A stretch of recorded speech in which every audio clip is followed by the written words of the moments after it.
Welcome friends, स्वागत है आपका एक बार फिर स्मार्ट केमिस्ट्री यूट्यूब चैनल पे। तो चलिए आज का टॉपिक स्टार्ट करते हैं। आज का अपना टॉपिक है मोलिकुलर वेट ऑफ मैक्रोमोलिक्यूल्स यानी मोलिकुलर वेट ऑफ पॉलीमर्स। तो चलिए टॉपिक को स्टार्ट करते हैं।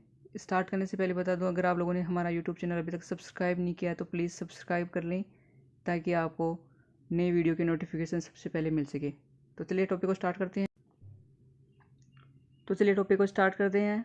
मैक्रोमोलिक्यूल्स। सबसे पहले देखते हैं definition. What is the definition of macromolecules? A macromolecule is a GANT molecule obtained by the polymerization of a large number of simple low molecular weight molecules of similar structure. It mean एक macromolecules है वो बहुत बड़ा molecule होता है जो किसके द्वारा ऑब्टेन होता है? पोलीमराइजेशन के द्वारा, और बहुत बड़ी संख्या में सिंपल और जो जिनका मोलिकुलर वेट कम होता है वो सिमिलर स्ट्रक्चर वाले मोलिक्यूल बन मिलके मैक्रोमोलिक्यूल्स का फॉर्मेशन करते हैं। अब जो मैक्रोमोलिक्यूल्स है वो दो प्रकार की रिएक्शन के द्वारा कंप्लीट होती है।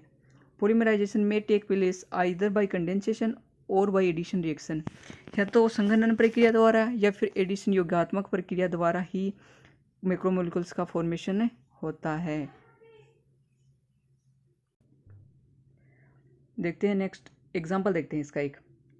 Butadiene with molecular weight of 54 polymerises to form polybutadiene with molecular weight of 5 to 6 millions. It mean जो ब्यूटाडाइन है उसका मोलिकुलर वेट 54 होता है, बट ये जो पोलीमराइजेशन प्रोसेस के थ्रू पॉलीब्यूटाडाइन का फॉर्मेशन करता है उसका मोलिकुलर वेट 5 से 6 मिलियन के बराबर होता है। तो आप लोगों ने देखा कि जो पॉलीमर है वो उसका मोलिकुलर वेट बहुत ज़्यादा होता है, बहुत सारी सिमिलर स्ट्रक्चर मिलकर पॉलीमर का फॉर्मेशन करती हैं। अब नेक्स्ट एग्जांपल देखते हैं nylon. Nylon is formed by the condensation of diamines NH2 CH2 की होल एन NH2, यहाँ एन का मतलब कितने भी CH2 मिथिलीन ग्रुप्स हो सकते हैं, and die acid COH CH2N, यहाँ भी एन का मतलब कितने भी मिथिलीन ग्रुप हो सकते हैं, COH with elimination of water. Nylon का फॉर्मेशन डाइएमीन और डाई एसिड मिलकर करते हैं, साथ में एक H2O जल का मोलिक्यूल बाहर निकल जाता है, उसका विलोपन होता है। इस प्रकार नाइलॉन का फॉर्मेशन होता है। चलिए नेक्स्ट स्टेप पे आते हैं। Polystyrene, polythene, lucite etcetera are example of synthetic molecules. Polystyrene, polyethylene, lucite ये जो संश्लेषित बहुलक हैं उनके एग्जाम्पल हैं। अब आते हैं नेक्स्ट पे। Natural high polymers on the other hand include rubber, resins, gums, proteins and polysaccharides. जो प्राकृतिक पॉलीमर है, बहुलक हैं, वो रेजिन्स है, रबर है, प्राकृतिक रबर है, गम्स गोंद है, प्रोटीन्स हैं, पॉलीसेकेराइड्स हैं, ये सब नेचुरल हाई पॉलीमर्स के एग्जाम्पल्स हैं। तो आते हैं नेक्स्ट स्टेप पे। The molecular weight of A polymer increases continuously during the condensation reaction involved depending upon the number of simple molecules joined together to form macromolecules. It mean जो macromolecules का wait है, जो polymers का wait है वो increase हो जाता है लगातार, संघनन प्रक्रिया के द्वारा लगातार बढ़ता जाता है उनका वेट, लेकिन वो डिपेंड करता है किस पे, कितने सिंपल मोलिक्यूल्स उसके साथ जुड़े हैं, कितने सिंपल मोलिक्यूल्स मिलकर मैक्रोमोलिक्यूल्स का फॉर्मेशन कर रहे हैं, पॉलीमर्स का फॉर्मेशन कर रहे हैं। अब आते हैं नेक्स्ट पे। The final product generally contain macromolecules of different weight. जो फाइनल प्रोडक्ट होता है पॉलीमर्स का वो डिफरेंट मोलिक्यूल्स मिलके एक प्रोडक्ट का फॉर्मेशन करते हैं, तो उसका वेट अलग अलग हो सकता है, because polymerization chain might be broken at different stage. It is therefore necessary to take average molecular wait.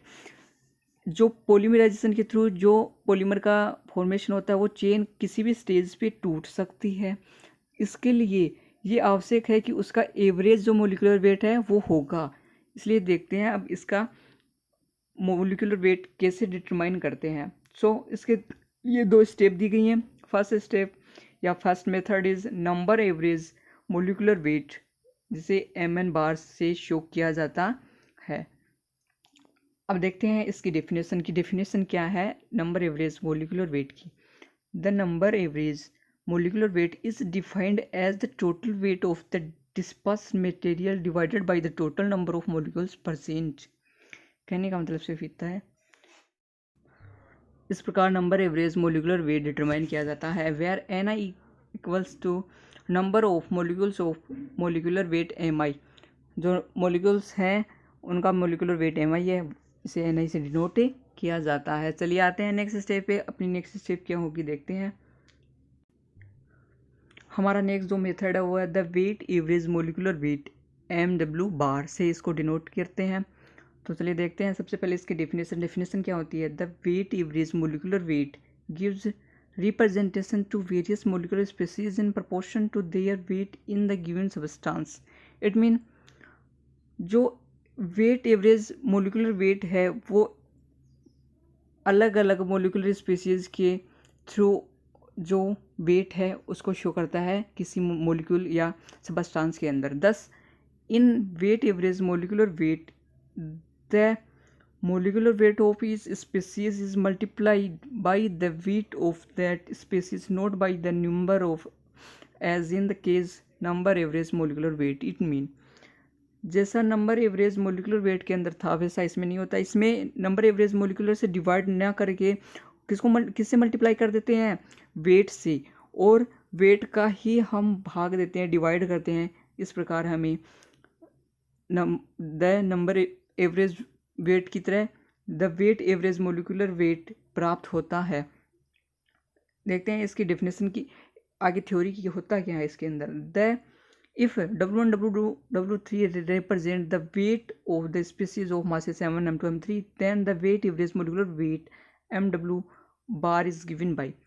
यदि W1 W2 W3 किसको रिप्रेजेंट करते हैं, वेट को, किस स्पीसीज का जिसका मास M1 M2 M3 है, तो वेट एवरेज मोलिकुलर वेट क्या होगा, MN bar equals to MW आएगा यहाँ पे, MW the molecular the average weight molecular weight equals to W1 into M1 W2 into M2 plus W3 into M3 plus dot आगे M4 M5 M6 infinity तक upon W1 plus W2 plus W3 dot आगे infinity तक।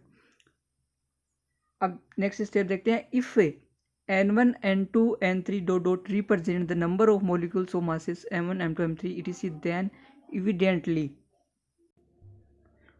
यदि N1 N2 N3 किसको represent करते हैं, number of molecules जिनका मास M1 M2 M3 है, तो W1 इक्वल्स टू क्या होगा, N1 M2, W2 equals to N2 M2, W3 N3 M3। W यहाँ पे वेट है और नंबर एवरेज मोलिक्यूल पे हमने देखा था नंबर और मास को मल्टीप्लाई करने पर जो वेट है वो आता है। अब देखते हैं let's see next step. So MW bar equals to N1 M square plus N2 M2 square plus N3 M3 square plus dot आगे मतलब N4 N5 इन्फिनिटी तक अपॉन N1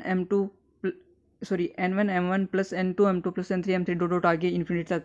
यहाँ पे M स्क्वायर क्यों आया, क्योंकि उसमें हमें मास से मल्टीप्लाई करना था, सो इसको मास से, वेट को मास से मल्टीप्लाई करने पर ही स्क्वायर आया है। इट में also written as MW bar equals to summation NI MI square upon summation NI MI। तो इस प्रकार इस इक्वेशन के थ्रू हम समझ सकते हैं कि the weight average molecular weight इस इक्वेशन के द्वारा डिनोट किया जाता है। इसमें मोलिक्यूल्स की संख्या और मोलिक्यूल का मास रख के हम पॉलीमर्स का वेट जो है वो डिटरमाइन कर सकते हैं। इस इक्वेशन हम 2 दे देते हैं। अब देखते हैं नेक्स्ट स्टेप क्या है। नोट, इसमें नोट करने वाली बात है, it will be seen from equation first and second that MW bar is always greater than MN bar. It mean equation 1 और 2 से साफ साफ ज्ञात हो रहा है कि जो the number average molecular weight है उससे the weight average molecular weight हमेशा बड़ा होगा। MNW bar is always greater than MN bar, मतलब कि जो the weight average molecular weight है वो MN बार से हमेशा बड़ा होगा, always greater than MN bar. जो वेट एवरेज मोलिकुलर वेट है वो नंबर एवरेज मोलिकुलर वेट से हमेशा बड़ा होगा। वीडियो कैसा लगा कमेंट बॉक्स में जाके ज़रूर बताएं, लाइक शेयर ज़रूर करें। थैंक यू, और घर पे रहें, स्टे होम स्टे। एक और बात, जो नोट्स हैं वो मैंने PDF में डिस्क्रिप्शन में डाल दिए हैं, आप लोग वहाँ से डाउनलोड कर सकते हैं। हमारे सारे वीडियो के जो नोट्स हैं वो PDF में आपको मिल जाएंगे। और अगर आप लोगों ने अभी तक यूट्यूब चैनल सब्सक्राइब नहीं किया तो प्लीज़ कर लें।